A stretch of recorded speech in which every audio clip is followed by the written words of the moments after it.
My name is Lesego. I'm a ringside leader today. As our panelists are coming through, I would like to welcome our chief executive to the stage to officially open. Please give him a warm and a loud round of applause, Brandon Saunders. Thank you, Les. Thanks very much. Good morning, everybody. Welcome on this winter morning to our NHI discussion forum that we're going to be hosting today. Also a special welcome to our esteemed guests and panelists who will be formally introduced to you by our facilitator shortly. Some of you may recall last year that we had an NHI Dialogue with Business Day where we discussed the then pending NHI bill. Which was a very robust and very healthy discussion that we had there. Fast forward to today, and we now have the NHI Act. The bill has now been signed into law on the 15th of May by President Cyril Ramaphosa. I think that we can all agree that there is reform necessary in both the public and the private sector. I think that we can all agree that we have challenges in this area. There is a definite disparity amongst the service and the healthcare provision that people get within our country, and it is a noble pursuit to ensure that we solve that problem. So without disputing that there are challenges in that space, and we're not alone, developed countries, developing countries all have these challenges. Where there are socio-economic challenges, there are challenges of funding. So we need to look at this, and what I'd like to implore you today, and perhaps even challenge you, is let us look at the facts. Let us be part of the solution. Let's not take sensationalized media points and want to throw the baby out with the bathwater. ASI stands firmly of the view that we support social healthcare justice for everybody. We cannot have a system where approximately 86% of the population is relying on an overburdened public healthcare system, and we've got 14% of the population utilizing private healthcare. There are really good elements of both of these things. Let's challenge ourselves to be part of the solution. Let's engage and see how we can help solve this, bringing public and private together, business and government, and address these matters. It is not just a corporate ethos that we have around this, but it's a moral imperative for us to have a look at how we can improve the lives of all of our citizens. So I'm going to put that forward to you today, to keep an open mind. I can also assure you that the panelists that we have today are very comfortable with a robust discussion, will be very candid about the facts and the points that need to be discussed. And the purpose of today, from our perspective, is simply to give you the reassurance that whatever form this takes, this inevitable change will continue. It is good for us. It is good for the majority of South Africa. And I would argue it's good for all South Africans. But what we want to do is we want to just assist you in transitioning without panic. As you know, over the years, we've guided our clients and we've guided everybody that we work with in this business through changes in medical schemes, through changes in wellness, through putting in HIV AIDS plans. We've guided our clients through this, and we will continue to guide you through this. So we will have a candid discussion where you can understand what's going on, and we will then assist you in developing solutions for your client, for your employees, for your families, and for your entire organization. So I urge you to keep an open mind, to come willing to learn, to pose the questions that are perturbing you. And without any further ado, I would like to introduce you to our facilitator for today. Dr. Shifalaro is the director of the Center for Dialogue and Leadership at the Gordon Institute of Business Science. He recently acquired his PhD in finance from the University of Johannesburg, and amongst many other accolades, hosting his own podcast, leadership coach. He is an asset to the academia, to the leadership and strategic thinking community in South Africa. So please help me in giving him a very warm ASI welcome Dr. Shifalora.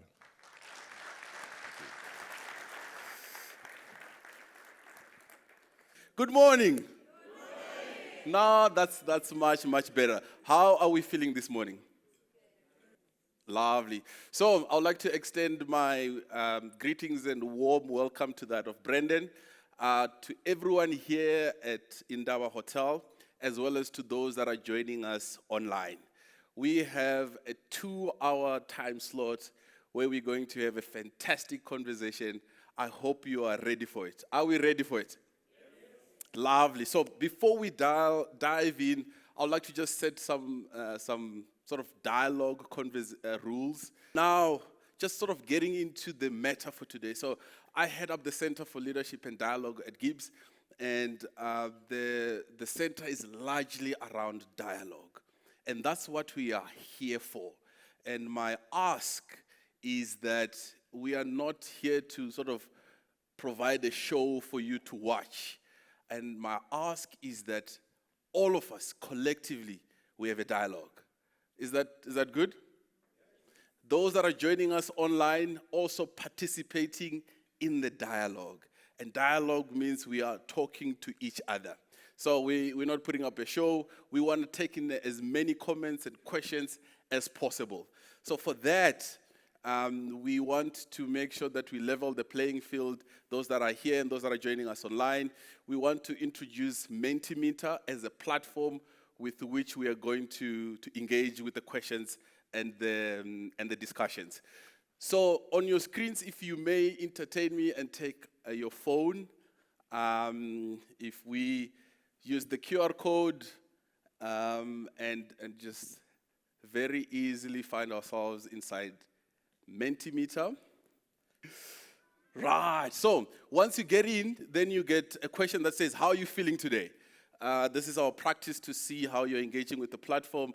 Love, you're feeling fantastic, curious, excited, energized, empowered already. We haven't even started. This is good. You're feeling determined. Yeah, I agree with the one that's feeling a little bit cold. This winter for this year. It's something, someone is feeling nervous. I'm curious about that. Maybe a bit more comment around how you're already feeling nervous. Before you're feeling great, people are feeling interested and hopeful. So these are great feelings. And that's sort of the spirit of our conversation today. We want to have a positive dialogue. We want it to be engaging.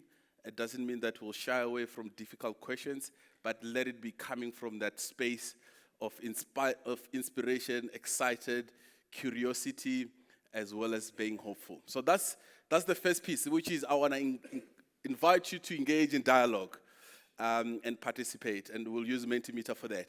Maybe let's also try and see how this play with Mentimeter one more time. There's a second question that says, what are your expectations for today? One more, on the same place, on the same Mentimeter, what are your expectations? You just type, because we're going to use this quite a bit. You're expecting to understand, you're expecting guidance, insights, hope. That word is coming back again. You're expecting to learn, clarity. So we have a lot to do. The expectations are a lot. My finest panelist. And we're going to deliver all of that in just under 2 hours, won't we? We're expecting clarity seems to be a big theme. The word clarity seems to be at the front and center of our expectations. Understanding, knowledge, learning, these are good postures for an event like this. Let me see some of the other words that might be a bit smaller. Gain insight, shared understanding, impact of NHI. We want to be empowered. I guess this is the job. If we didn't brief you, this is the job description, my panelists. So if we deliver this at the end of the day, we have done well by our panelists, isn't it? Now, I'm sure you want to dive into the conversation, don't you? You do. Right, so I think let's dive in. I was facilitating a conversation recently on healthcare, and one of the comments on a Mentimeter says, you must bring Professor Crisp to have a deep dive on NHI. So today I am beyond excited because this was a week ago, and today we have got Professor Nicholas Crisp, who is a medical doctor, a public health specialist. He has played crucial role in development and the implementation of the national health insurance in South Africa. And he has been in the public health space for over 40 years. So 4 decades of this kind of work across multiple countries in Africa, North America, Europe, etc. So we are in good hands for a conversation. Can you join me in welcoming Professor Nicholas Crisp?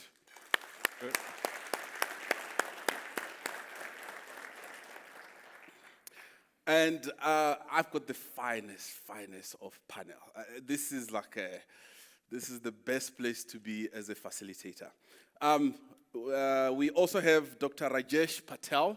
He brings 37 years of experience. Now, I don't want to ask some of your ages, because these numbers are starting to borderline above some of our birthdays. So Dr. Rajesh Patel brings 37 years of experience in health sector, currently serves as the head of system strengthening department at the BHF. He's got a massive profile. If we read all of it, we'll be here for the rest of the day. Do you want to welcome Dr. Rajesh?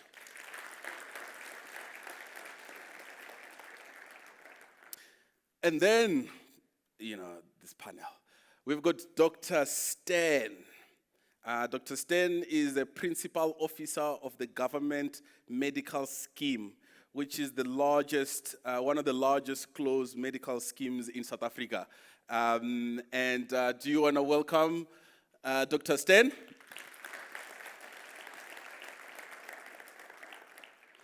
And lastly, of course not least, we have got Naseema Ephraim from ASI Financial Services. She's the managing director for the employee benefits business at the ASI. Do you want to give a proper round of applause for Naseema? Yes. Lovely. So today, the conversation, which as I sit down, the conversation is going to take, to a large extent, 3 buckets. We've moved from the green paper, white paper, bill now into law for NHI. We need to we want to deliberate holistically on the impact, the implication. What does this mean now? Right.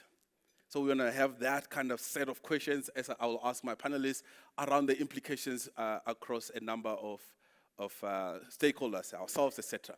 The second bucket of questions is, as something new comes in, there is uncertainty.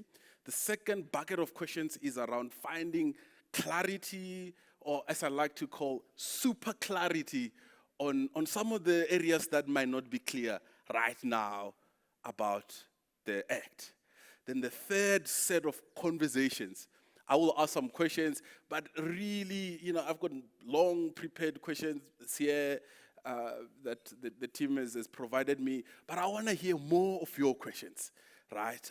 So the third bucket of conversation is around what now? How do we move forward? So far, so good. So as we are in the implications, I would love for you to be contributing questions around that kind of conversation.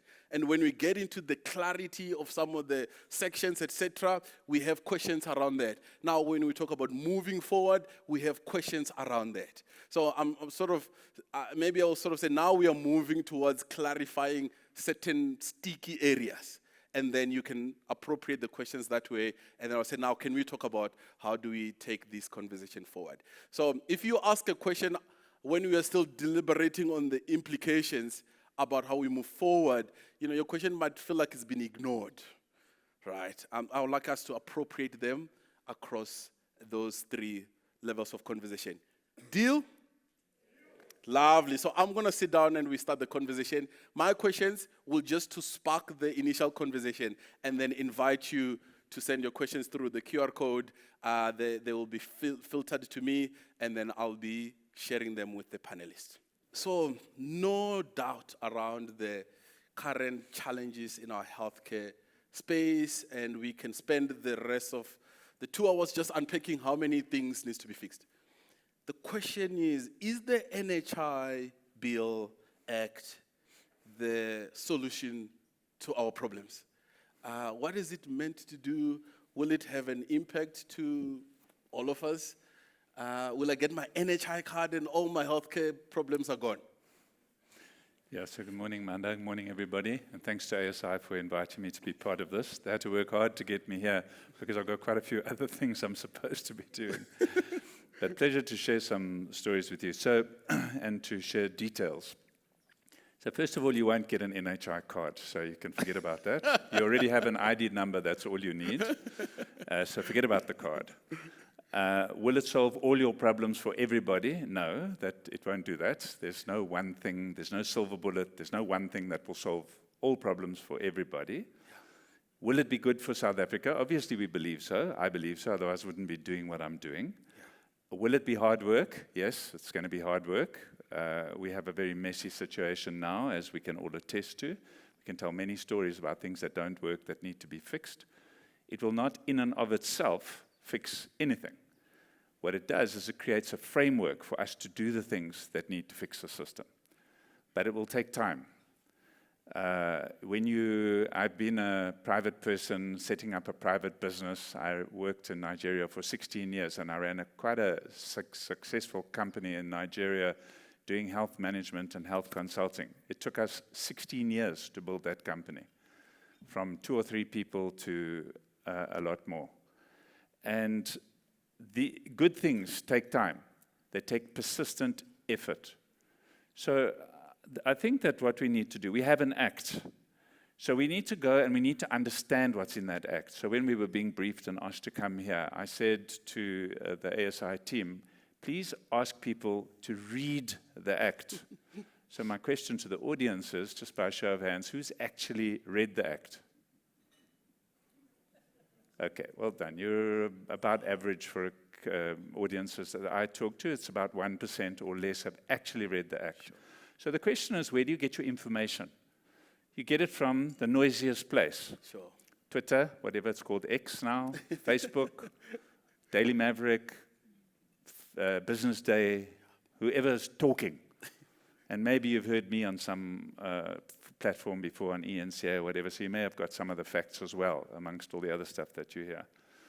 So it's not easy to engage in a debate if you've not actually read the material. Sure. So I would really encourage people to read the material. There are even people who challenge us openly, who tell things that it doesn't say in the act. It just doesn't say it. It doesn't even say it in the white paper.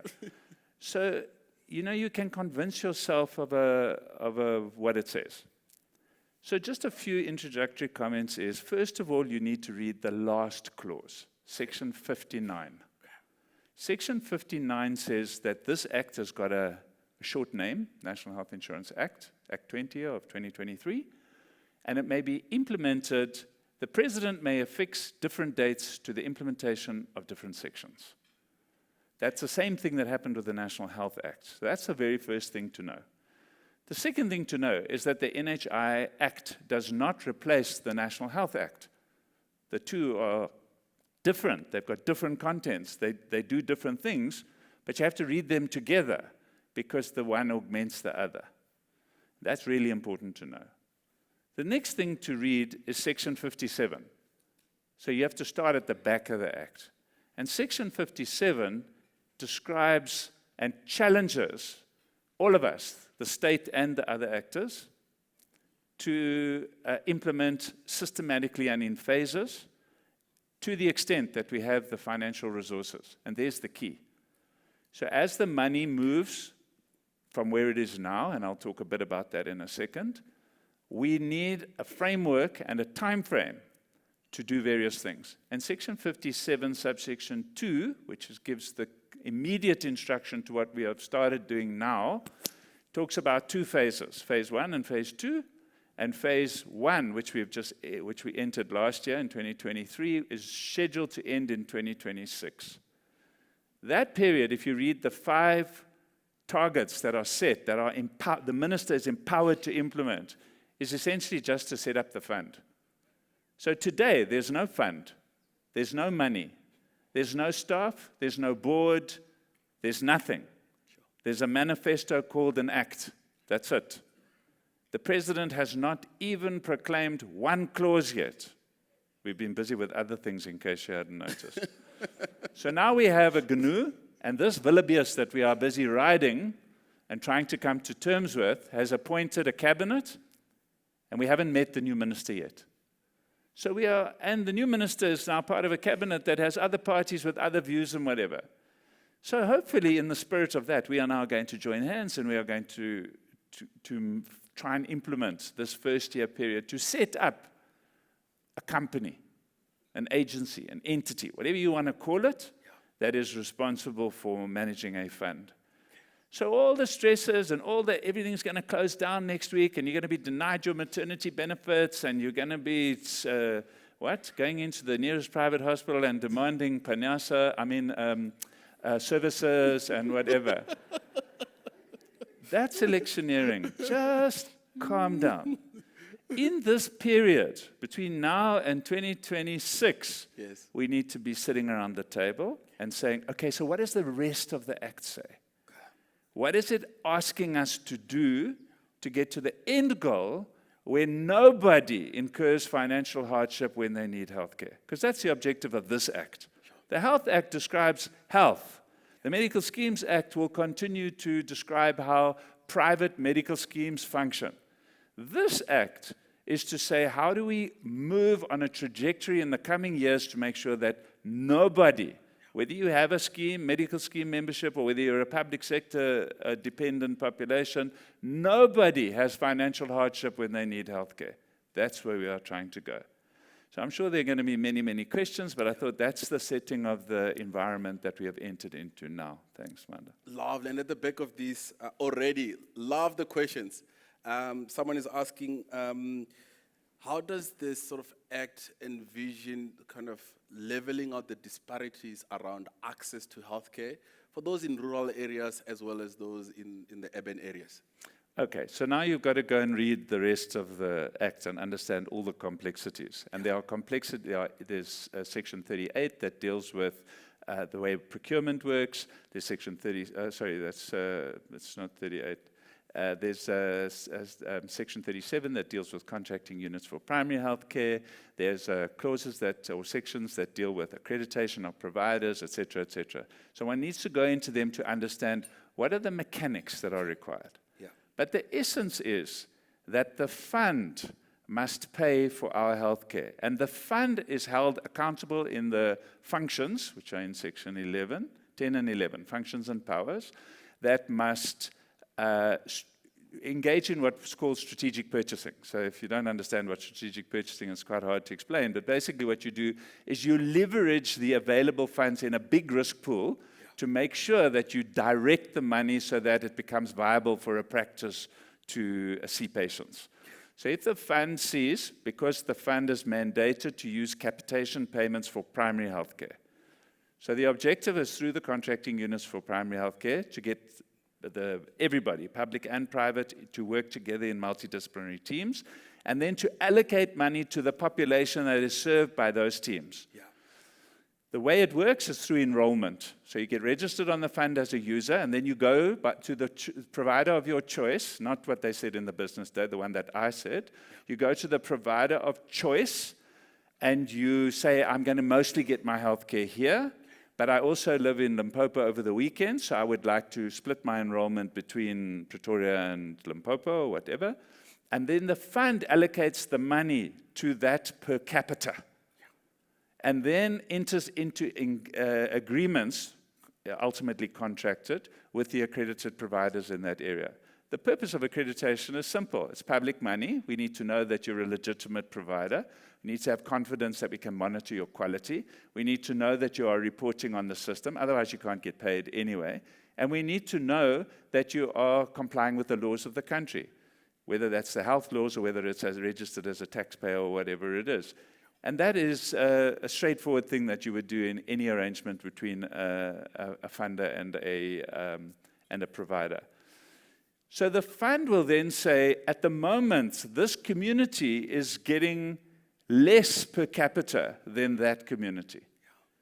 Therefore, they are unable to purchase optometry because it's not viable to have an optometrist. They are not able to get mental health care because it's not possible to get a psychologist in this community. So the fund now has to work out ways to make it attractive for those practitioners to provide that service. They can either do it by the group that are in that contracting unit finding a part-time person to come in and out, or in the interim to refer patients to people who are outside of the physical area, or to make it so attractive that you actually set up practice, whether that is as a private provider or whether that is in the public sector. So that's how strategic purchasing works. There are many other examples of strategic purchasing, but in the first instance, that's what we are trying to do in primary healthcare. So we know that we have communities that get up to 5 times the spend on them compared with another community. And that means they're being denied healthcare. This will not happen in 1 financial year or 2 financial years or because I like it.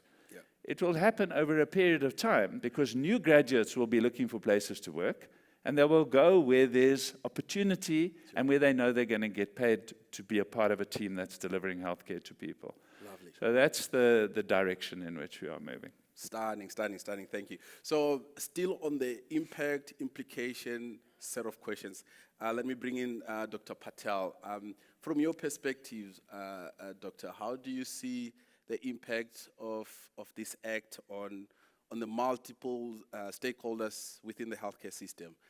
Say doctors, medical aides, maybe another question here from the audience, perhaps on immigrants.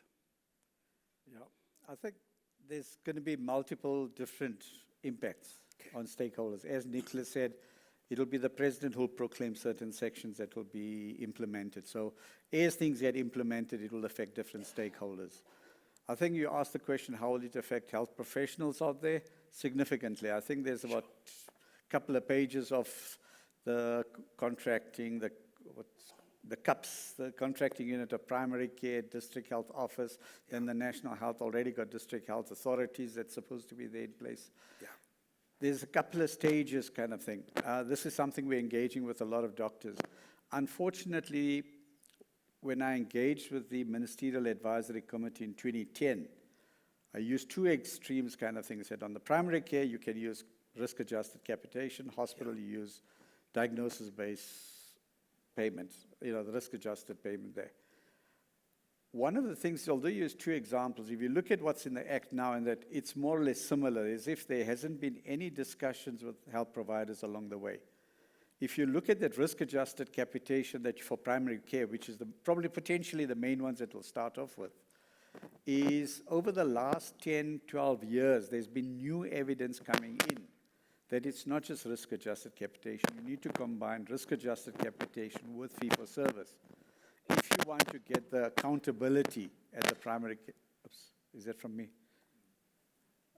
Maybe it's the mic. Sorry about that. If you want to get accountability, so literally by writing all those problems into legislation, it becomes difficult to change. So if I'm a GP and I'm only going to get paid risk-adjusted capitation without that extra fee-for-service component, I'm going to ask, is it worth it? But I need to know what's in the contract, for example, before I'll come and sign up. You'll need to make sure, for example, a doctor, you paid up with your Health Professions Council. If you're not paid up there, you're not going to get a contract. That'll be the first step. Then, in 2010, when I presented, I talked about accreditation. Now, accreditation is very different to what Nicholas understands and wants to do. Yes, you can get your medical degree. As long as you got 50%, you'll get your degree. It means you can go out there and start practicing. Can you practice safe medicine? Do you deliver quality of care? You're not certain of that. You just got the degree and you're out there. So accreditation is actually checking on the practice that they're delivering a certain minimum level of quality of care. And if you're delivering that, that's the kind of people you want to bring into the NHI and to contract with. So at that stage, there was no Office of Health Standard Compliance, et cetera, so you envisaged potentially some entity, but NHI or whoever would do that accreditation. Yeah. You got the Office of Standards Compliance that comes in, the Act says they will certify. Yeah. NHI will accredit. Now, this is the problem in that the NHI bill doesn't have a definition of accreditation. Okay. So, but I understand where Nicholas is coming from. What Nicholas is describing is not accreditation, but something called validation. You check that the guys have done. Is he registered with SARS? Okay. Is he fit for purpose kind of thing? Or what they call it, fit for practice or whatever, okay? And you check a whole lot of things. Is he registered with HPCSA? Has he paid his fees? Because if he hasn't paid his HPCSA fees, that means he's not really registered to practice out there. Sure. In the first place. Sure. So you need to make sure you check all those kind of things. And yes, for the doctor, there's a lot of hurdles to cross over before you get it. Okay. But guess what? The NHI is missing an important document. Okay. And there's any person who wants to contract with the state or provide services to the state now has to register with Treasury. Sure. Okay, because remember they have that service provider registry type of thing. You need to make sure. So when you do your Office of Standard Compliance certification, you get that. So then when you come to NHI, at least all those stuffs are ticked off. Those will need to be recommendations as far as the doctors are concerned. Now for any doctor, GP out there, this is real hurdles. Yes. And my advice to the Department of Health, to NHI, guys, when you start off, you want to attract everybody on. Sure. Sure. You might have to make some adjustments. Now, unfortunately, how do you make adjustments if things are already on the Act? Sure. Because the Auditor General will come around and say, Nicholas, you're supposed to 1, 2, 3, 4, 5.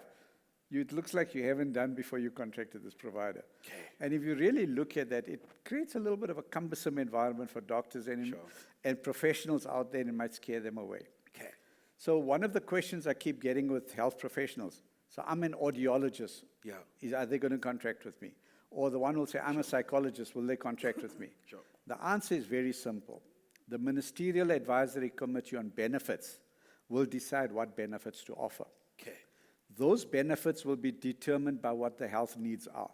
So the first step is, what are the health needs? The advisory committee will say, these are the set of benefits that will address these health needs. Okay. Once you know those benefits, then you can start deciding what resources you need to deliver those services to meet those needs. Okay. And yes, if it's just GPs and pharmacists, then that's what you'll contract with. Sure. So the audiologists, psychologists may be left out. If those are part of the basket of benefits, then those are people you'll contract with. Okay, so that's how it's going to affect professionals in general. Hospitals might be a little later. I think it also depends on how you structure your health system in service delivery if you want to know the role of GP. So if you look at the New Zealand system, and I would definitely recommend South Africa goes in that direction, is for primary care, you still have to bring in the specialists on board. For consultancy purpose, they need to be available on the phone. Sure. I got this complication, so instead of like in the private sector now, people can go directly to the specialist, or if a doctor is not sure, not even bother to anything, write out a referral note, send them off. Sure. Is in future, if the doctor is not sure, pick up a phone or send a WhatsApp note to the specialist or whatever, so he's on call to the GP. Sure. Arranges certain things, okay, do X, Y, Z, or try this kind of treatment, or do that type of investigation. And once it reaches a certain point that is beyond the GP scope of practice, only then does referral take place. So I would say you would contract the GPs on board, or the primary care nurses, etc. But you also contract specialists to be on call for these GPs. Sure. Because then you ensure that more and more primary care is delivered at the proper level. Lovely, lovely. So that's the professionals only. Excellent. And I want to just take you a little bit before we move away from professionals. Is the intent to make the lives of professionals hard? Is the intent to make it super cumbersome? So what Rajesh has just described is exactly what it says in the Act. The fund says if you as a provider cannot care for the patient, you must refer the patient. Sure. It says so. In the accreditation clauses, it does exactly that. It says you must start with your certification from your Office of Health Standards Compliance. Then you have to go through what are the benefits. So we must provide the benefits register. Then you tick, I'm able to provide the following benefits. Then there's an algorithm that says, okay, so who are the staff that you've got to deliver these benefits? And if you've said you're going to give neurosurgery and you don't have a neurosurgeon, the fund will say, no, your algorithm doesn't match. So in primary healthcare, it'll be quite straightforward. Then it says, okay, you must use the standard treatment guidelines because you are not, the fund is not going to pay for different healthcare for some people compared with other people. If you want to do that, Section 33 is going to cover that. We'll get to Section 33 later, I'm sure. Then it says, okay, so now you're going to use the standard treatment guidelines. As part of the standard treatment guidelines, the fund is going to pay for the following formulary. Medicines, devices, diagnostics, etc. If you want to prescribe or do something outside of that, obviously we will write exceptions like the medical aids do now. And you'll be able to appeal. But if you don't, then you will have to buy those outside. And you either do that through an insurance or through out-of-pocket payment. It's about what the fund is paying for. Remember, the state is saying we'll pay for common things that occur commonly to get maximum healthcare to the maximum number of people. Then it says, okay, so in order to be able to do all of this, you need to link to the digital system. You need to be on the Health Master Facility list, which is where we verify that you actually exist. The fund will go and check. On every time you open a patient's file, they'll go and check that you are a current practitioner in the HPCSA or at Nursing Council or whatever. And it will verify, yes, you're entitled to see this patient and open the patient's file. But you need to have access to the mobile patient file. So we are busy piloting. The first phase of the electronic medical record is busy on field testing at the moment. So everybody will be able to have access to that patient's file as they go along. You can't do that if you're not part of the system. So when you get to the end of this whole process, you now enter into a contract. That contract will include how am I going to be paid, when am I going to be paid, what am I being paid for, what is excluded from the payment through this mechanism, and will be paid for on fee-for-service until we have another mechanism available. How are the specialists going to be paid? How are the lab tests, the x-rays, the whatever, that are not included in the capitation fee going to be paid? It's about how they're going to be paid. It's not whether you can have them or not. So it's, I think what we're doing is we're trying to see obstacles rather than, we've thought through all of this. A lot of it's already designed and being tested. We have 9 proof of concept sites around the country. And because you don't all come from the marvelous place called the Free State, there's this place called Ditlabeng, used to be called Bethlehem, where we are actually physically implementing at the moment with the GPs, what we call the rehab specialists, the optometrists, physios, OTs, etc., all part of that process, trying to work out what can be in phase 1, what can be in phase 2, and so on. Once the services that are going to be functions that are going to be shifted to the responsibility of the fund to pay for, the money needs to be moved. And that's when in Section 49, where it says in the annual appropriation, which people don't read like that because they don't know how government money works, next year's budget for the health departments, they have R0 today, naught. It has to be appropriated and signed off by the minister. In fact, our minister's budget speech is on the 11th, next week, because it got disrupted by this election process. So the budget only gets set 1 year at a time. Yes, there's a medium-term expenditure that is published with it, but the budget is only 1 year at a time. So in the next budget, money must be moved from where it is now, either in a conditional grant or in a provincial equitable share, to be able to pay for those services that are going to be paid for at that time in those places. So that staging and sequencing of where the money is coming and moving from is all part of this bigger scheme. So the last comment is that Rajesh was concerned about the practitioners having to register with Treasury and so on. Yes. So we have a whole program running with Treasury. There's an interdepartmental committee. There are 5 DGs who sit on that interdepartmental committee. Part of that is a discussion with the Office of Chief Procurement Officer in the public sector. They are busy changing their procurement laws. There are different ways in which it works. So we are discussing how we have either a separate legislation, a separate regulation, or an exemption so that it's possible to not put these obstacles in the way. Because we want to do exactly what you're saying.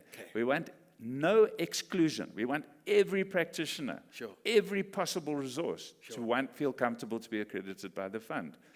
But it's not a wish thing. So during Parliament, my last comment, during the National Assembly discussions, there was a clause added to allow for what's called conditional accreditation. Because we know it will take long to get GP practices up to speed, public clinics up to speed, et cetera, et cetera. You need to build in a transition period that says, I'm not penalizing you. The purpose is not punitive. The purpose is to improve quality, which is what Rajesh is talking about. So in the capitation model that we have on the table at the moment, working in these 9 contracting units for primary healthcare, there are 3 parts to the capitation formula. The per capita allocation, the risk adjustment portion, and the performance portion. Sure. So you don't have to bring them all in at the same time. But that performance is not on quality of having a TV or a whatever. It's performance on the outcome. You've reduced diabetes. You've reduced hypertension. Yes. You've done whatever you agreed in your practice as a target for the community you're serving. And we don't want 20 or 30 of these. That's not going to help anybody. Yeah. But a handful of things that are saying, are we as the practices and as the state and as everybody moving to get better outcomes for the people in our country? So I think this is, my plea is, sit around the table. We are health practitioners. I've been a public health medicine specialist since 1992. And as you heard, I've worked in many countries.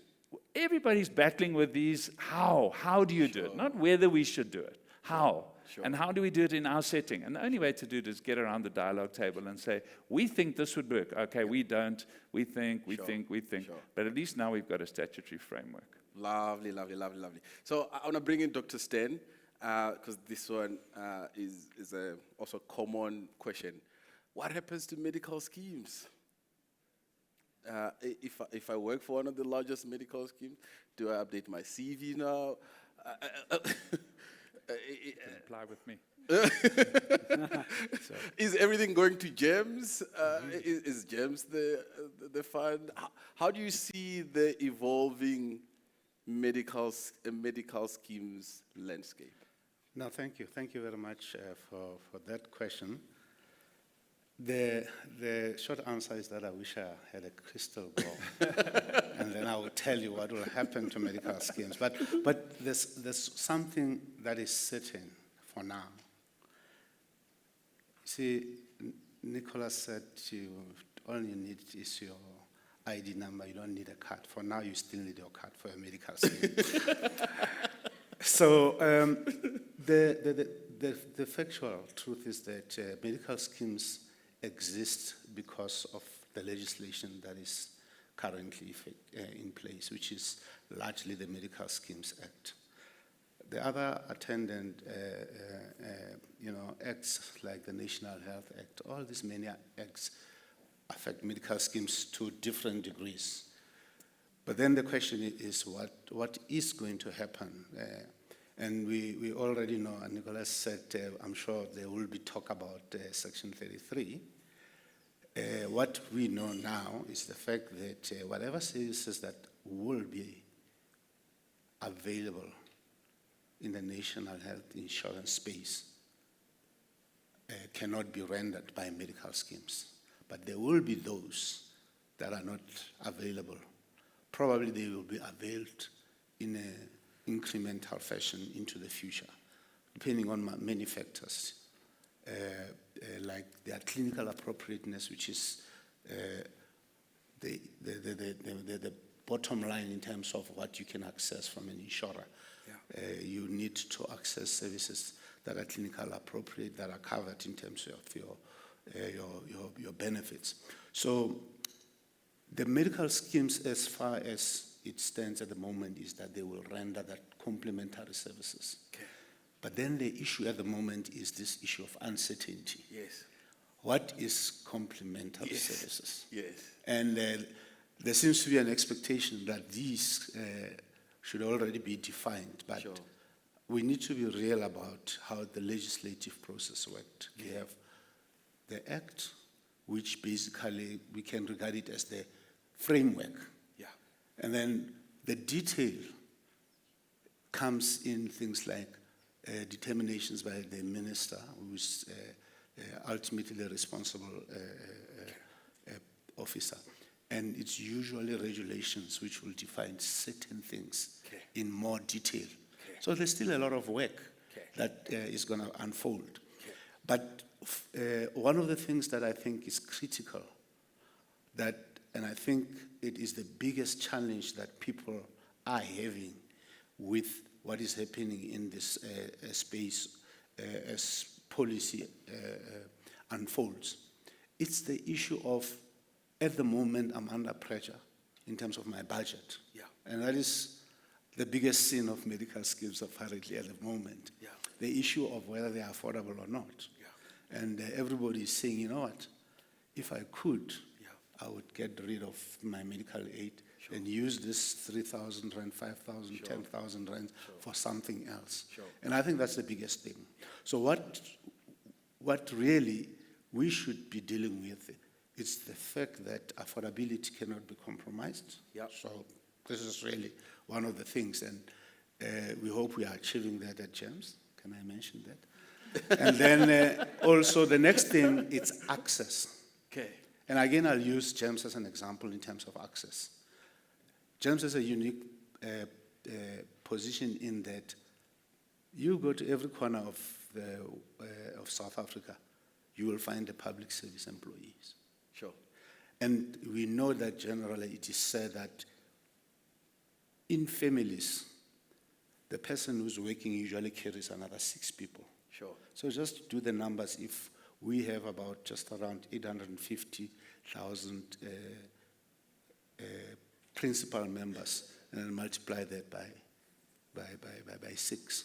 So the cover is about 23% that GEMS covers in terms of beneficiaries. So that is a very significant percentage of the 60 million population in South Africa. Sure. And there are learnings that, you know, we need to use, because you know what, even if we are rolling out something that will be new in South Africa, remember it's been implemented in other countries. Yeah. What we want to do, what we would hope to achieve, is that that rollout shouldn't be such that we're trying to implement, to reinvent the wheel. Yeah. And I think that is a very important thing. So then the final thing that I'd really love to say is how it affects. Remember, we're always looking at the beneficiaries, who are the members of medical schemes. In this case, it will be the entire population that are beneficiaries of an NHI, right? So the people that they have been spoken about is the healthcare providers. Yeah. And what are the uncertainties that we have to deal with? One of the biggest things, and I'm going to share this with you, is that, you know, we have 2 payment runs per month at GEMS. Okay. And the money that you're entitled to, that you have claimed as a healthcare professional who rendered services, will usually appear around 7 o'clock. I don't know, that's when the banks run, you know, those things. 7:05, this provider, if he didn't see his check coming in, I get a call. Where is the money? Are you going to pay us? What is happening? I've put in claims. So one of the biggest uncertainties, I think, that healthcare providers bring up, and these things need to be spoken about and dealt with. They keep on asking, in an NHI environment, will we be paid on time? Sure. So these are the things that I think need to be dealt with to reassure. Sure. The payment models, again, Prof. Crisp has indicated, we're looking at this, and I like the one that has got pay for performance. Yeah. You know, the model where capitation is usually where you pay it based on the number of people that you are taking care of. Whether they come to the doctor or they don't come, it doesn't matter. Okay. And there are also other issues there. The biggest thing about healthcare providers, even outside the capitation model, which is a fee-for-service model that we are using, they feel that they are underpaid. Sure. And these things are going to have to be dealt with. So the bottom line in terms of what is the impact? Yeah. The impact is largely the uncertainty around what's going to happen. Sure. And I think platforms like this, they really help a lot for us to try and impart the information and the knowledge so that, Nicholas was talking about the Act extensively. We need to know these things so that we are able to plan going forward. Lovely. And with you, Anthony wants to know, what do you think perhaps is the biggest reason private medical schemes are seemingly opposed to NHI? Do you think it's like There's billions of profits to be made, shareholders to be pleased. What's your sense? Seemingly, I think, seemingly is the word that should be underlined. Sure. So you know how everybody says we support NHI. Yes. And universal healthcare coverage. Yes, However, and all the good things. However, in the current form, we're not in agreement. I think there are certain things that, depending on where you're coming from, that need to be addressed. Okay. And let's not forget that there was a lot of engagement before the bill went to Parliament and ultimately was then ascended to become an act. But you know, when you're dealing with, let's assume it's 60 million people. Yeah. Can you satisfy all of them at any point in time? Sure. The answer is simply no. Sure. No. Because typically, if you are a decision maker, and then you had, and I'm gonna be ridiculous. Yeah. You had a disease called von Recklinghausen's disease. Okay. Now, I know most of you may not have heard about that. But it is a very rare disease. When you have it, it's very disfiguring, right? You know, you've seen some pictures of monkeypox. Yeah. Those things that you see. Von Recklinghausen's disease is almost the same. Sure. You develop things like that all over your body. Sure. Right? It's a rare disease. But I can tell you, if for any reason it was not covered because it's not common, I see. but you happen to have von Recklinghausen's disease, you would basically push that it should be one of the benefits. Yeah. Right? So it's natural. So the reason why there are these challenges, there are certain areas that different sectors, different people of different interests feel that it can't be a proper implementation if it doesn't have this, I see, if it doesn't have this. Okay. And this is really, it is not about people not wanting. I think it is people wanting. My von Recklinghausen's disease must be included, otherwise it is not a proper. No, stunning. Love the analogy. Love the analogy. So let's bring in Naseema. The environment, the healthcare space, has a massive intermediary sector, and you help us hugely, guiding us through the products and the legislation and all of that. So we've got one fund, everything is clear, everybody's read the NHI. What happens to the intermediaries? Yeah, look, I think the intermediary environment will always play a significant role. Okay. We are very uniquely positioned right now where, whilst we're speaking about health today, the ASI team actually gets to navigate employees and employers across the employee benefit suite. So we're not just hearing and seeing what their plight is when it comes to the changes that they may feel from the private healthcare sector. We're also very cognizant of the financial impact that they're experiencing whilst they're taking these particular benefits. And you must remember, for members, I'm a member of the private sector, it is usually a condition of employment to belong to these benefits. And exactly what Dr. Stan pointed out, in the healthcare sector, the cost of belonging to this insurance is now consuming at least a third of your salary. And what is actually our biggest problem within our workforce? They do not have enough disposable income. Why should I belong to these particular benefits? It's a condition of employment. But I need cash to actually survive and improve the quality of life that I want to live, from that. So we have a much bigger problem. Whilst these benefits are there, they do protect your employees and they do protect the employer. They have a purpose. Where do we draw the line on how they are actually affecting the bigger problem, which is the finances of that person? We have a huge financial crisis in South Africa. And people are looking to us to solve that. And that's why I said we're quite uniquely situated to give our clients that holistic view, not just a healthcare perspective from there. Excellent. So advice, it will still be needed one way or the other. Yes. Now, she spoke about the financial strain and everything that comes with it for everyone. How do we fund this bill? Are you going to raise taxes? How does NHI envision the funding of this? Okay, thanks very much. So let's draw your attention to section 48 and 49. Section 48 just says what the legal sources of FATEG are, so it's not really material to worry about too much about what's in there. But Section 49 is really important. You need to understand some other pieces of legislation to understand what's in Section 49. Essentially, what Section 49 says is that the fund is entitled to appropriated money from the state's revenue coffers. That's what it says. As is the National Department of Health, as is the Department of Transport, as is the Department of whatever. They are entitled to an appropriation. So how the appropriation works is, you and I pay tax. Every time we buy something, some VAT gets collected. Every time we get a salary, some money gets deducted and goes to SARS. Every time we import or export stuff, there are duties. So we are collecting tax as a country every day. SARS is administering it, and it goes into the revenue account. That revenue account gets allocated through an appropriation act twice a year. The one is called, we call it DORA. It's not a lady's name, it's the Division of Revenue Act. And that is every year, that's the primary money that is allocated to every unit of government by the Minister of Finance and National Treasury, and comes into effect on the 1st of April every year until the 31st of March the next year. That's DORA.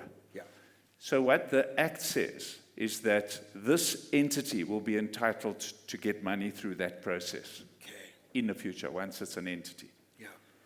The second time in which we get money is the adjustment appropriation, which happens through what's called the medium-term budget policy statement. Don't know why Treasury gives such big names to these things. But that is at the end of September every year, where the midterm adjustments are made. Money can be taken away if the Treasury sees that you are not spending money, or new money can be allocated if the petrol price has gone down and the economy is improved and there's more money to use. So monies get reallocated at that period. And it can only happen twice a year, and it's done by Parliament. It's not done by ministers or the cabinet, or it's done by Parliament. So that's the first thing it says. Then it says in Section 49 that the money that we are talking about must come from certain sources. And there are 4 main sources that are listed in Section 49. The first one is the redirection, what they call shifting of funds that are currently in the fiscus. So this year it's 275 billion rand that is being spent in the health sector, public health sector. The bulk of that goes through the provincial equitable shares to the provinces, and the provinces allocate to health and education and so on. Some of that money comes to the National Department to run its own. The National Department's very small, it's about 650 staff, but it administers grants that it pays to provinces. So the second thing it says in Section 59, subsection 1, is that the conditional grants, so the provincial equitable share, the conditional grants can be shifted to where the functions have been shifted to in order to use that money as part of the appropriation. Now that happens in a budget cycle. It's not ad hoc, and it's not decided by the health department or the minister or the cabinet. It's decided by Parliament. Okay, so that's the first source of money. The second source of money is, well, there are various, but let's just go to the payroll tax. So what it says is that the payroll tax and the, if you want to call it a levy, can be imposed by the Minister of Finance, if necessary, through a money bill. So the DORA is a money bill. It's the annual money bill that gives government its money to spend. And the medium-term budget policy statement is a money bill. And they are defined in Section 77 of the Constitution. So you can go and read there what constitutes a money bill. In Section 49, it says, the Minister of Finance may introduce to Parliament a money bill for the purposes of payroll tax and this levy. Payroll taxes, not everybody likes a payroll tax, but it's one mechanism that is used. It's what you do at the moment voluntarily. You go in as the employer into a relationship with your employees through a bargaining arrangement, and the employee pays this much, and the employer pays that much, and it's a voluntary tax that you pay to get your health care. What's envisaged is that that is an option that could be introduced at the time where the fund is paying for the bulk of health services you're no longer going to need this arrangement. In the transition, what may happen is that the employer-employee are told, as the employer, particularly as the state, we're no longer going to give the money to 71 medical schemes to spread amongst 311 different options. We're going to channel all the employer's money through the fund, because the fund is delivering the bulk of the services. It may be all, it may be some, it may be phased, it may be whatever. So those are the forms of transition from a voluntary payroll tax to a compulsory payroll tax. So it's not a given, it's just provided for.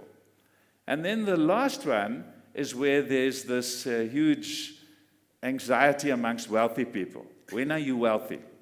Because it's a wealth tax, basically. And it says the Minister of Finance may introduce basically a wealth tax. Sure. Where it comes to everybody who earns more than whatever threshold, 5 million, 10 million, 20 million. Yeah. And this year, all of you are going to contribute 1% of your remuneration to the NHI fund.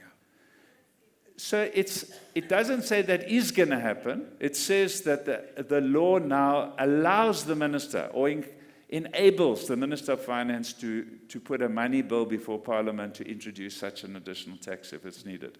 Now, why do you need those clauses? You need them because 51% of all spending in healthcare at the moment is in the private sector. So it comes through either a medical scheme, an insurance product, or through out-of-pocket payment. And you need a way for that money to pay for the benefits that people, the 9 million who are currently not getting the benefits paid for by the state, are going to have their benefits paid for by the state. So it's the same money that needs to be moved. Last comment is, what's the advantage? So if you go and read about any country in the world that's gone through these reforms, the advantage is that you remove the duplication and you remove the massive costs of having so many different administrations. So we spent in South Africa at the moment 21 billion rand a year administering the medical aids. Sure. These are not-for-profit organizations, but they still cost us because there are 71 of them, and some are very small. Their risk pools are small. They're getting more and more selective about who's in which package within these benefits and so on. And so what it's doing is it's distorting and making it really difficult to pay for healthcare for everybody when they need it. If you remove the bulk of the 71, by removing the bulk of the benefits, putting them in the fund, and saying, look, these benefits, either we're not convinced they're a massive problem. The example Stan was giving might fall into that bracket. Cosmetic surgery that's not for a particular medical condition might be included there, and so on. So there may be services like that which are the obvious ones, but there may be a whole lot of other ones where the state just says, at this point in time, we don't think the state should be paying for this. But you may have it as a user, as a person who lives in this country, citizen or no citizen, you may have it, but you're going to have to pay for it yourself. And you may continue to pay through a medical scheme, because we don't envisage the medical schemes disappearing, obviously. Okay. Or you may pay through it for it through cash. Okay.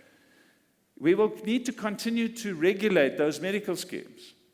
And whether they go from, look, they're already down from about 150 to 71. Whether they go to 40 or 20 or 10 by the time we're finished with all the reforms, I have no idea, because I also don't have the crystal ball my colleagues would like to have. But what we do envisage is that we don't need 311 options. They're not useful to us. And we don't need 71 medical schemes all administering or outsourcing to an administrator. If that cost gets less, then people, first of all, there's no perverse incentives to defraud the system. There's less spent on administration. And where do all the staff go? They come and they work for the NHI fund. Currently, we employ 60 people. We're going to need a lot more than that. So we will be looking only the best. The rest of you needn't apply. So that's what will happen over time. These things will shift, and I agree with Naseema. You will need advisors to help employers and employees to navigate the space of what am I covered for, what am I not covered for, how do I navigate the space, and so on. I don't think that's going to go away. It will change shape, but you're going to need to remain smart and remain part of the game, but it's not going to go away. I want to bring in Dr. Patel. He's shaking his head. Do you want to jump in immediately? Nicholas, to some extent, criticized the medical scheme industry, what's happening out there, etc. I'll agree. At the health market inquiry, BHF made submission, and we said, yes, these are the following things that aren't working well in the environment, etc., and that things need to change. What Nicholas is not talking about is what has Department of Health done for the last 20 years to fix the medical scheme industry that's a problem. Good. What have they done for the last 5 years since the health market inquiry is published? BHF, I mean, one of the biggest problem is the professional fees that people charge, okay? There's really, over the last 20 years, no guideline because of the Competition Commission intervention. Exactly. We submitted an exemption application to the Competition Commission to say, health market inquiry made recommendation. Department of Health was supposed to implement something along those lines. They didn't do any framework. So while they are busy conceptualizing what they need to do, let us negotiate with willing providers, provide a framework, have certainty that can make healthcare affordable. Guess who objected? Department of Health. No. So before, Can we please clarify? Okay. But this matter, you can't talk about when you weren't in the room. So we have had probably 15 meetings with the Competition Commission and the Department of Trade and Industry. And there were 4 applications, not one. There were 4 applications for exemptions. And they're all different. So the Competition Commission did what the Competition Commission must do. They went to all players, and the players in the space said, no, we don't agree. We don't think, not the health department, we didn't even comment. Medical schemes administrators, medical schemes, others, providers, said, no, we don't like it like that. And in our discussions, we then went back to the health market inquiry discussion. We agreed on some changes on the wording. And we got a mandate from the minister to proceed. This was now the previous minister. The document for the regulations was drafted and sent to Minister Patel. And then we got into election season, and the chairperson of the commission wrote back to us and said, we want to go back to where we started. Do we agree? So we wrote and said, look, we now got a minister who's not available because there's an election going on. We can't change the mandate because we got a written mandate from the minister. So you can't assume what was going on. I spent hours in these meetings trying to find middle grounds and doing things. So it's not the Department of Health. It's that there are many, many players, and you have to listen to everybody, and you're trying to find a solution. But I want to get on this one around the health market inquiry, and he's sort of saying, you've got the recommendations, and we're doing nothing about it. Yeah, so the health market inquiry makes a whole lot of recommendations, but you need to know what the health market inquiry was aiming to do. It was aiming to regulate the private sector. Now we've got an NHI Act. So how are we aiming to regulate the private sector when we are trying to create one health system? So we have agreed there are certain things, but they said it's a take it or leave it package. You must implement a supply side regulator for health for the private sector. Why? There's a whole process where you want the public and the private to be regulated. You don't want the public sector, some MEC coming up and putting a hospital next door to an existing private hospital. The fund wants to buy from the private hospital. It doesn't want 2 hospitals next door. If you're going to have that money, spend it somewhere else where there isn't a viability for a private facility. Or give the incentive to a private provider if you don't have the capability to accept. So that's the spirit of the NHI. So yes, we agree with the supply-side regulator, but not as something separate for the private sector. Even the way in which the licensing will work, if you go and have a look at the table with the flow diagrams, we don't materially differ with that. But we're in court because Section 36 to 40 have been rejected by the private sector, taken to court repeatedly. So we don't have a legal mandate to implement anything. So if you get out of court and put it on the table and say, can we just amend these things because these are the offensive issues? Oh, and now we've got something to talk about. But you can't be sitting in court spending, we have 9 lawyers defending us on court cases at the moment, permanently. 3 senior counsels. And I'm sure every private sector person's got, the only people who are winning here is the lawyers. But we're arguing about the wording of 3 or 4 clauses. Why don't we just rather get around the table and say, look, where's the common ground here and where's not the common ground? Dr. Stan, what should the wording be? That's how South Africans are supposed to be. But no, we're litigious, we go to the courts and so on. So there are many useful things. One of the things that we've been pushing the Council of Medical Schemes for, to finish this P&B review, but we don't want more high-end Huntingtons and this kinds of... We don't want more of those. What we want is a primary healthcare package. That is a compulsory primary healthcare package. That's what it says in the health market inquiry. We agree. How do we do it? So there are people who want to go in this route, there's ones who want to go there, others don't want maternity benefits, others don't want this. And at some point, we've got to bring all of this together. But when we invited the private sector players to come and sit around the table with us, they said, no, thanks. Sure. Right. What do we do? Dr. Stan. Yeah, but that's exactly the last point. There's a need, and some of you who have heard me talking expected me to say this. There's a need for toenaddering amongst the players, and that sitting around the table to try and find common ground. Yeah. And now we know, like in South Africa, we know the GNU. Sure. We then get into negotiations on issues that we don't agree on. Sure. And I'm sure somewhere there will be compromises. Yeah. But the point I wanted to also make, and it's related, if you listen to this discussion, it's complex. Sure. And that is really the bottom line. Sure. There are so many complexities, Yeah. to the extent that you find that naturally, because of the complexity of the things we need to deal with, Yeah. there will be these disagreements. Unfortunately, they end in court. Yeah. But if we were to sit around the table, compromise to a certain extent, we would get somewhere. Last point. Yeah. Recommendations came out from the HMI, and then we started at GEM saying, let's get off the ground. And then one of the things we identified, we had been doing well on the issue of, one of the things that the HMI said was that this product called medical scheme is confusing. Sure. The consumers don't understand what you're talking about. Yeah. There's option this, Yes. there's option X, there's Yes. XX, there's option AA. 311 It's confusing. So we had 5 options and one. And then we let's start, consolidate. Sure. And we apply for one and say, you know what, we need an exemption Sure. so that we can close it later. Sure. Right? We were refused. But I won't tell you by who. Okay, I want to just That's the problem. I want to pause That's here the problem. and introduce Mentimeter. I want to kind of get your sense of how you're feeling about this NHI. Optimistic, good. Is this going to be cheaper? For who? Overwhelmed? Okay. Rational. Show me the money. Anxious, still, okay. Confused. Right. So what we wanted was clarity. So maybe we're going to move to the clarity type of questions now.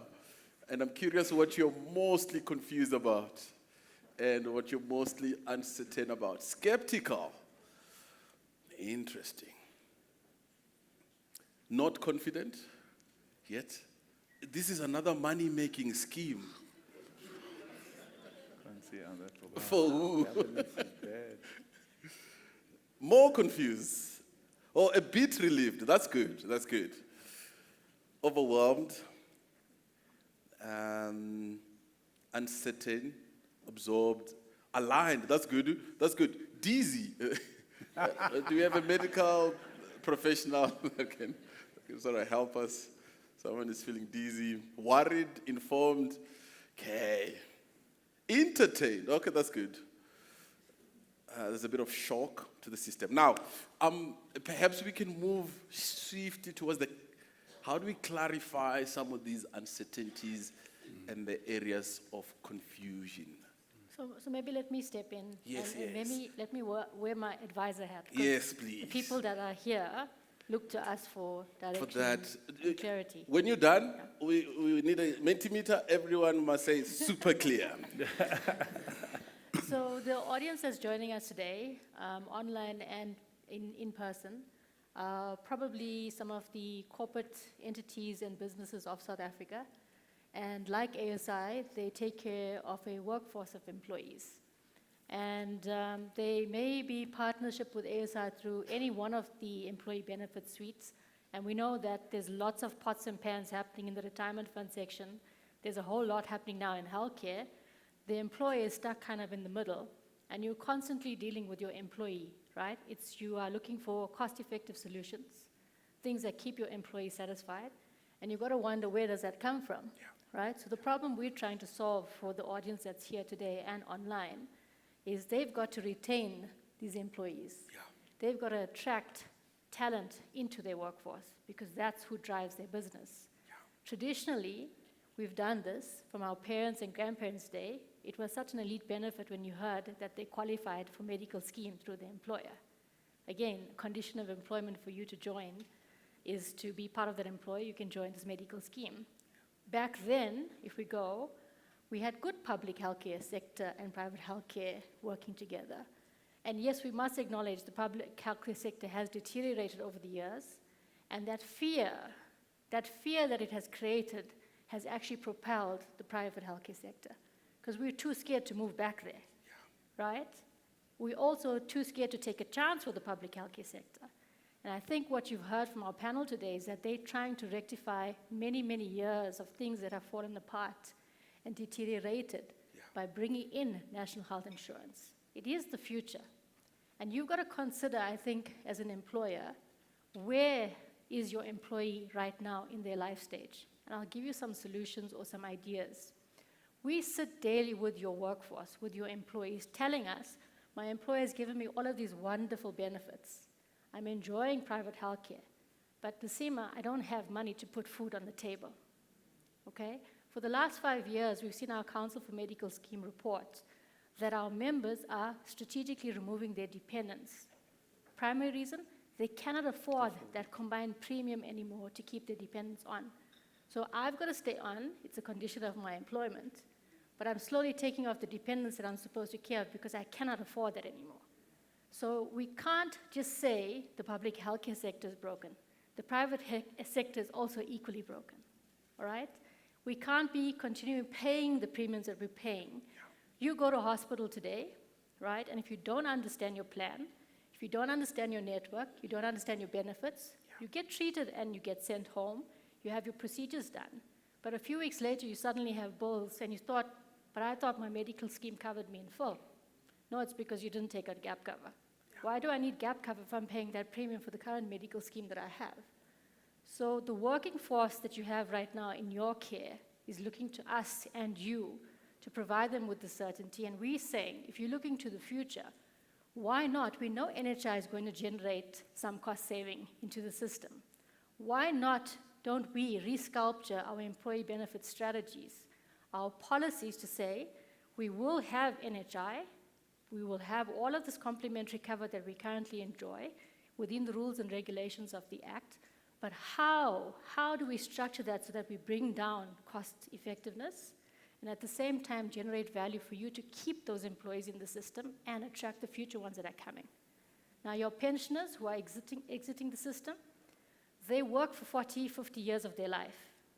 When they leave, what happens to them? Most of our pensioners cannot afford to stay on private healthcare, and they're like, it's okay, I'll take a chance with public sector. Those who tried for a couple of years realize it's eating away at their pension, so then they drop off later. Your current working force, taking off their dependents to make it sustainable for them financially, they land up in hospital, things are not paid in full, and they get into more financial debt because they now have to pay back doctors for things that have not been paid by the medical scheme. And then I must tell you, there's this amazing bunch of people joining the workforce right now, which I always call the future employees. And they arrive, you're all bright and bubbly, ready and energetic because they have their first corporate position. Of course. They sit with HR, and a lot of you come from human capital and HR. You take them through their pay slip, and you show them all of the deductions, and they go, yo. Yes. Do I have to belong to this particular medical scheme? It's a question that we're getting. The new generation is not reluctant to joining NHI because they want to see that they actually take home more money. And a lot of them then tell us, it's okay, I'll stay on my parents' Medicare because I can't afford that particular deduction. So I'm saying, as corporate South Africa, we need to be part of the solution. We have a number of solutions available to our clients, some we're experimenting with right now.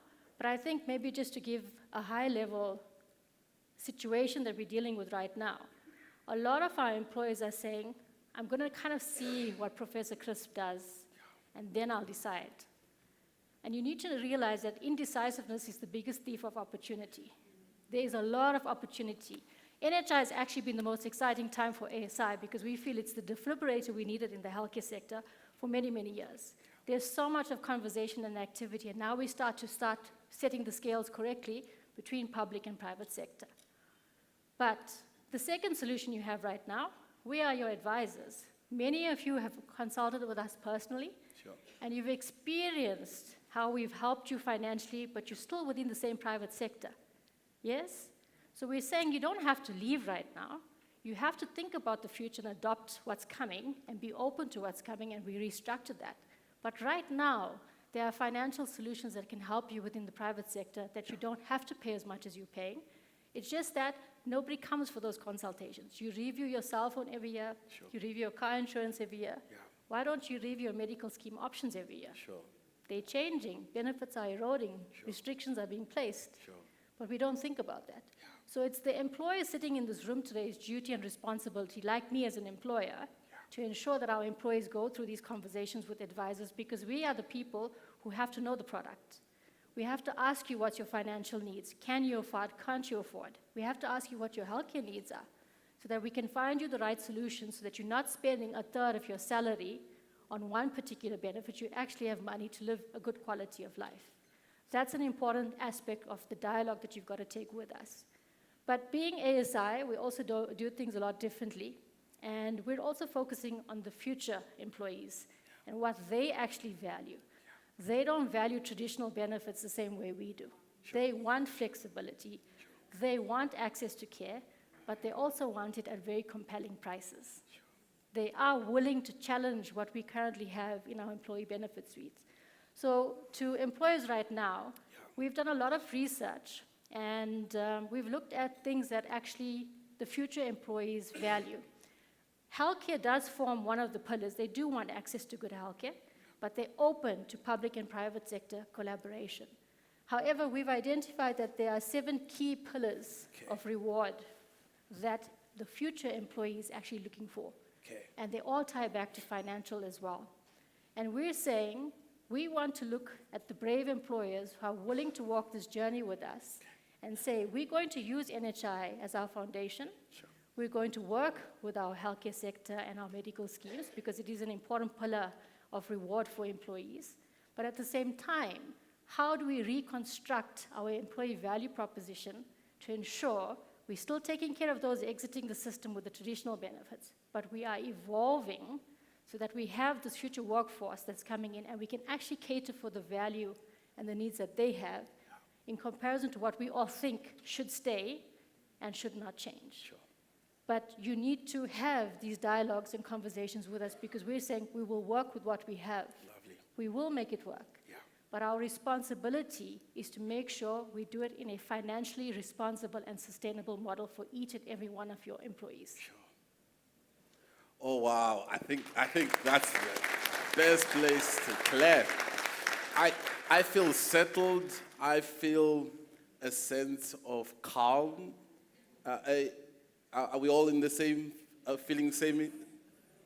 And I've got questions here that you have sent through, and also looking at the clock. What we are committing to do is to write back to you to sort of clarify some of the uncertainties. And I think it's fair, as Dr. Stan has said, this is a journey and it's complex, and there's a lot that still needs to be unpacked. And ASI is committed to continue the dialogue and the conversation. So I feel settled. I feel like we don't need to panic. Yes? We don't. This is a phased approach. I think you reassured us of the same. Doctors have even more reasons to stay in the country. Would you agree? Absolutely. Lovely, lovely. And the process is complicated. You have ASI to navigate the journey with you. So, ladies and gentlemen, how do you feel about giving a massive round of applause to our finest panel you could ever find on navigating NHI and our way forward? Lovely, lovely. Thank you so much. With that, I want to invite Anthony to come join me on stage. I think even to provide more comfort, more clarity, confidence.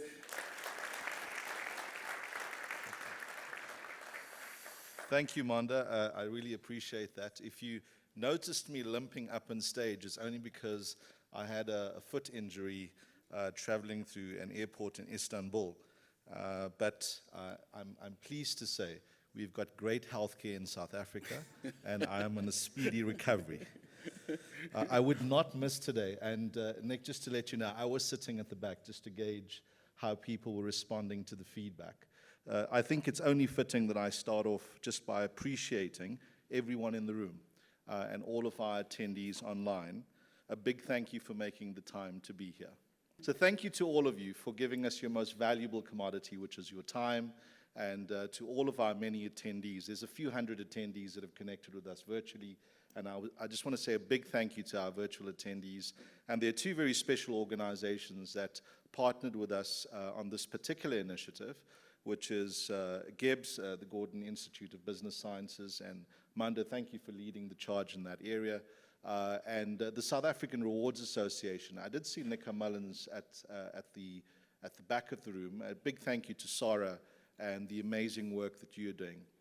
Really an incredible organization to be partnering with, and I look at just how much they invest into the human capital leadership in the country, and I just want to appreciate them. A big round of applause for both organizations, please. Listening to the panelists, I'd respect my culture and say to Malume, uncle, and uncle. Thank you for honoring us with your presence and, most importantly, with your wisdom. You know, whenever I have these NHI healthcare engagements, I'm always left with bigger ideas. And I thought probably is a good point to start is to share with you my personal takeouts of this morning's talk. Professor Nicholas said, medical schemes are here to stay for the near future. Let's say, Nick, for the next 3 to 5 years at least. Yeah, would that be a safe timeline? So we should not be worrying about medical schemes going bang up tomorrow and not being in existence in the next 12 months. I think it's safe to say that they will be around for a short while to come. But what we do know is that healthcare professionals, hospital groups, medical scheme administrators are overcharging us. And they have to come to the party by taking care of us, their consumers and customers. We must hold the role players in industry accountable. I look at the cost of administration within the government employees medical scheme, and I would argue that it is one of the institutions of excellence in our country. Incidentally, when they started off, they were predicted to fail. Fast forward, over a decade and a half later, it is the second largest open medical scheme in the country. It is a government employer-sponsored fund, very solvent, very sustainable, and led with South African leadership excellence. So not everything in South Africa that associates with government is bad, and not everything that's in the public sector is bad.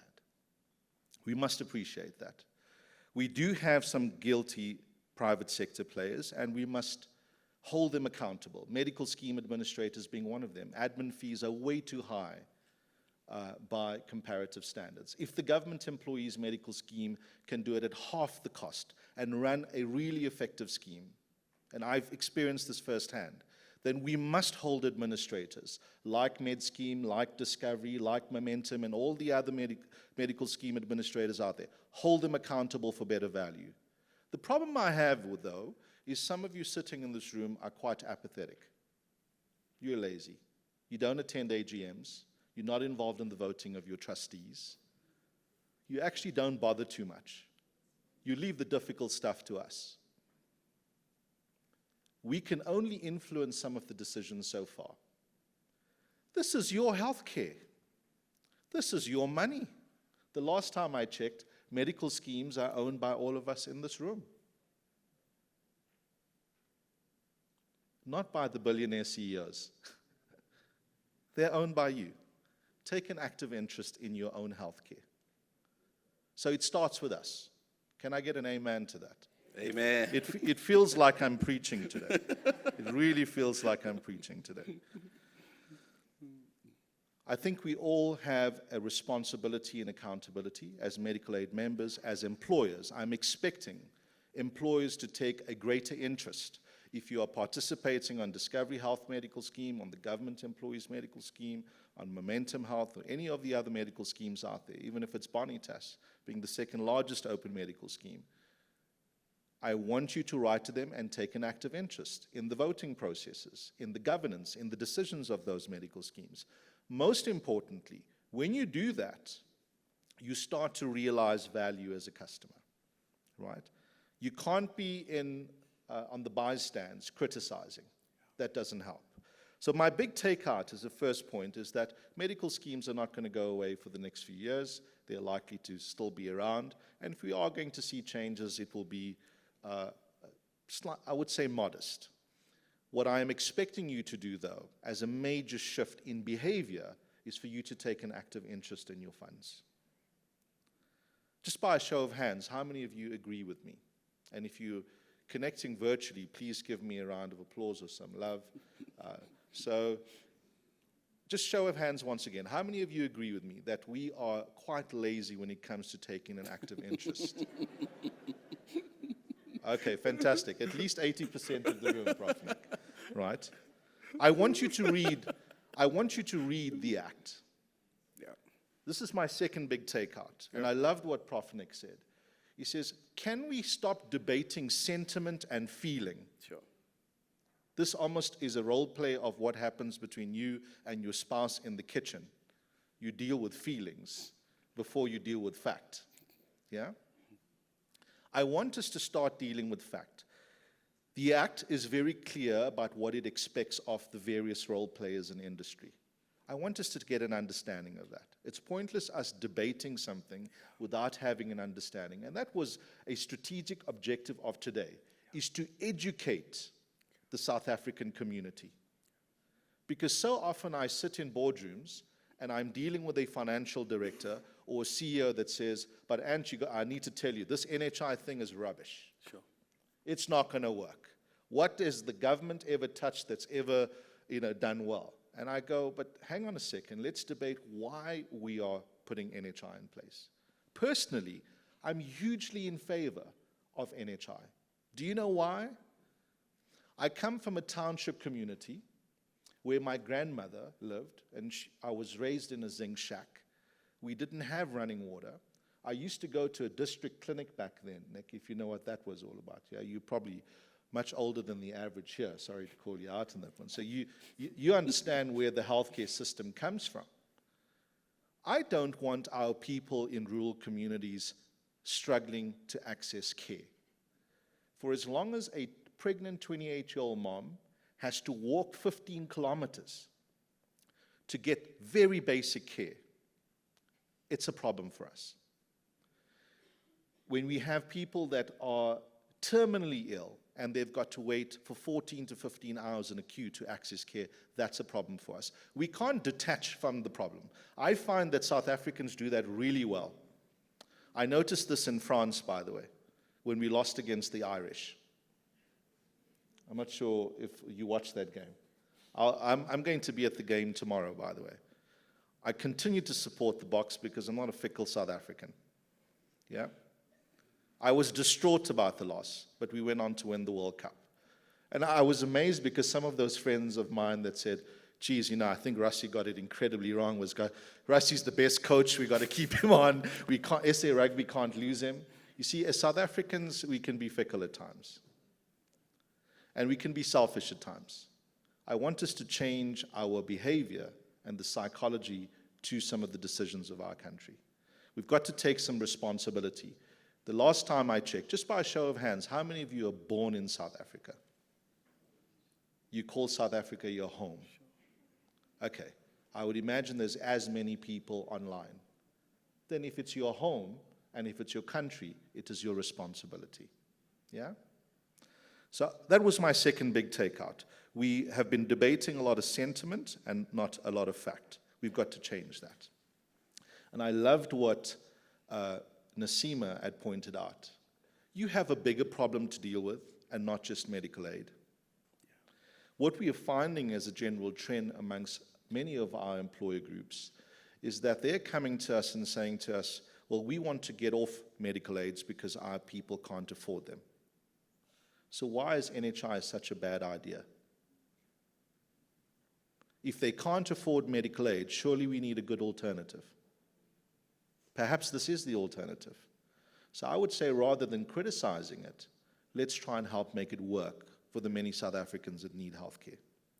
We have over 60 million people in the country.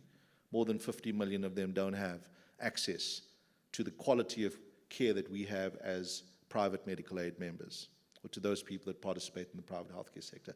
I'd love for a lot of my aunts and uncles who still don't have medical aid to have the same quality of care that I do.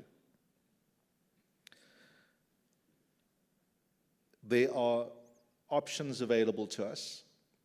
NHI has been put together with very good intentions. The spirit and intention behind the Act is very, very good. I've personally read it. I've had the privilege of having engagements with Professor Nicholas previously, and I know that part of his purpose as a leader is to make sure that the healthcare system is equitable for all. And he talks about healthcare justice for all. He's very passionate about this. And you've got to understand why we are doing this as a country. And I say we as a country because the last time I checked, I'm South African, this is my home, and I love the Springboks. If you're not supporting them tomorrow, please do, right? We're playing the Irish. I'm hoping there's a good fight in there somewhere. There are many options available to us. We've seen a number of employers come to us and say, I want to get off medical aid, but I want to introduce very cost-effective medical insurance. I've had employers come to us and say, but medical aid doesn't cover the things that we need. Can you introduce gap cover? I've had employers come to us and say, can we abandon medical aid entirely and let's just go with primary care? I'd like us to introduce a wellness offering. And at times when we would take Dr. Malkin on and introduce a good EAP and wellness offering for the employer. But I want us to start listening to our employees. I want us to get an understanding of what does this new generation of employee look like. Incidentally, we surveyed employees, and one of the key things that had come up was PlayStation credits. That's what you employees want these days. So if you're having a conversation about medical aid, you've missed the boat. Because the average 21, 22-year-old is not interested in medical aid as a number one priority for them. Rethink your decision making. I want you to start thinking about the financial well-being of your workforce. If you're not investing in financial literacy, please do that. Naseema's point of employees coming to us daily and talking to us about the struggles of their life.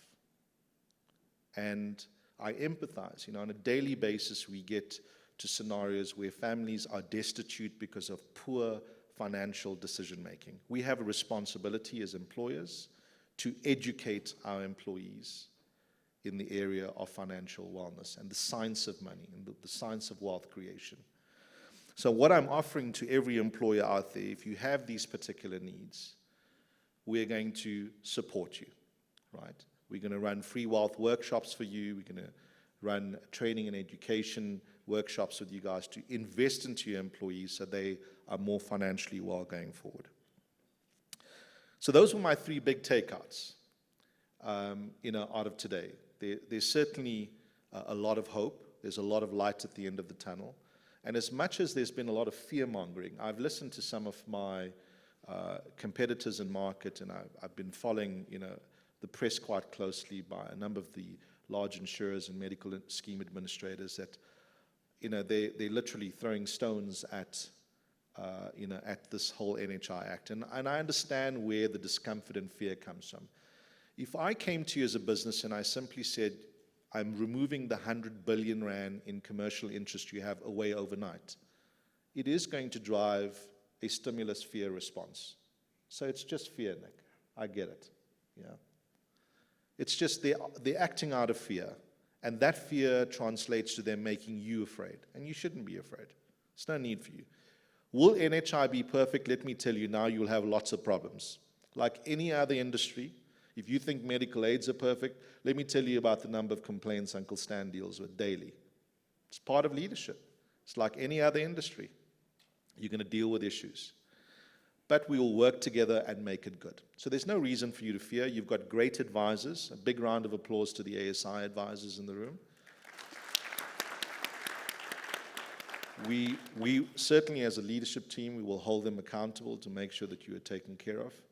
And you've got good people around you to support the development of your employee value proposition. So I encourage you to work with your ASI advisors. I want to close off just by thanking our panelists once again for making the time available. As you know, that Professor Nick has a new boss. Well, actually, it's kind of the old boss that's gotten back into the new boss role again, because Dr. Arun Motsoaledi is back to being the health minister. And as I understand it, Nick, he actually was instrumental in writing the act, right? So I think, he's going to drive it more passionately. But I think the focus is really going to be predominantly at this point, Nick, on public sector before you move into private sector. And I like the thinking of what government is doing from a leadership point of view. They're saying, we're going to clean up our backyard before we go and, start focusing on the private sector. So we've got some time. What does this time mean for you, though? It allows you to realign what you're doing in your business, so you don't have a knee-jerk reaction. And for those employers that are typically indecisive, expect us to make you uncomfortable. I'm apologizing in advance. If my advisors are harassing you for a decision, if they are pushing you on policy, if they are pushing you to engage on your employees, is because we know that time will creep up on you, right? And so we are going to push you on that. Now, Manda, I think you mentioned that we are going to be giving 100,000 Rand away to a worthy cause. Our commitment to the national healthcare agenda has always been very intentional, and we've partnered with organizations like Right to Care and Mothers to Mothers more recently, really amazing organizations. If you look at the work that they're doing, beyond what government does, what we have within the National Health Framework and the investment that we make in terms of public investment, there are a number of NGOs and NPOs that really put their hearts and souls into serving people. And two of those organizations, or three of those organizations, are the Teddy Bear Foundation, Mothers to Mothers, and Right to Care, and I'm really, really proud to be associated with them. A big thank you to Naseema and Brandon for leading the conversation today. I thought you guys did exceptionally well.